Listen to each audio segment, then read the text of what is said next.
Hello tout le monde, on se retrouve pour approfondir un peu plus le sujet des toggles ou des triggers. Concrètement, ce sont des interrupteurs qui sont reliés à des raccourcis, les touches 1 à 10 sur le clavier. Et pour chaque raccourci, vous pouvez choisir quels éléments vont être visibles ou pas. Si par exemple en sélectionnant les yeux, j'assombris le 1, ça veut dire que quand on sera sur le raccourci 1, les yeux ne seront pas visibles. Pareil, si je vais sélectionner ma bouche et que j'assombris le 1, ça veut dire que tant que je serai sur le raccourci 1, on ne verra pas la bouche, mais si je vais sur un autre raccourci, comme le 2, ils vont réapparaître. Donc ça, c'est vraiment la base, c'est juste un interrupteur on-off.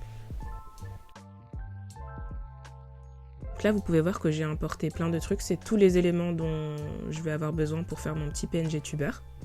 Pour faciliter la création des expressions, je vais assombrir pour tous les éléments qui vont bouger, tous les numéros. Par exemple, je vais prendre mes yeux, je vais assombrir tous les numéros, je vais prendre ma bouche, je vais assombrir tous les numéros.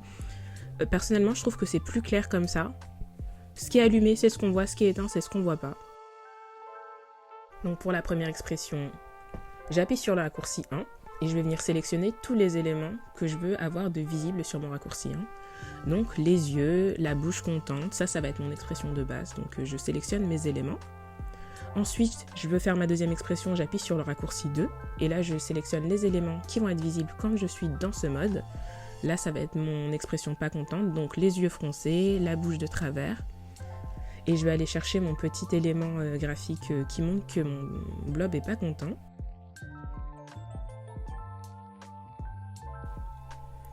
Pour l'expression 3, je vais faire un petit mélange. Je vais avoir la même expression qu'avant, mais au lieu d'avoir le petit truc pas content, je vais avoir des gouttes de sueur.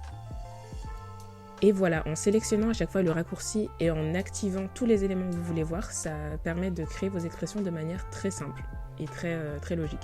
Plus vous aurez d'éléments, plus ça va être fastidieux et un peu compliqué, mais avec cette méthode, c'est plutôt simple.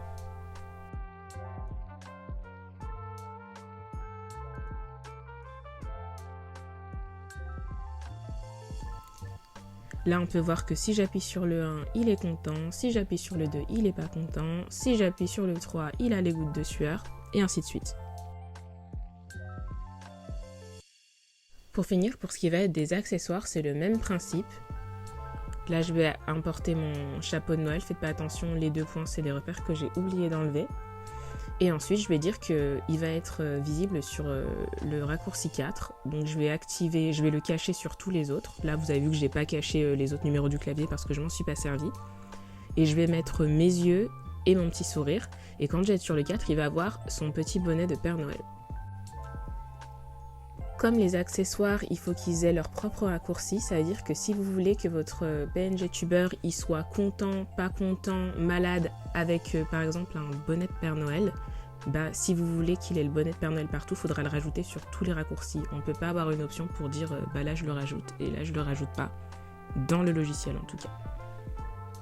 Voilà, c'était une petite vidéo très rapide, j'espère que c'était assez clair. Si vous avez des questions, n'hésitez pas à les poser en commentaire. Cette fois, je penserai à surveiller sous la vidéo. Et si jamais vous avez besoin d'aide pour faire votre PNG tuber, j'ai une offre de commission Vigène, donc vous pouvez me contacter.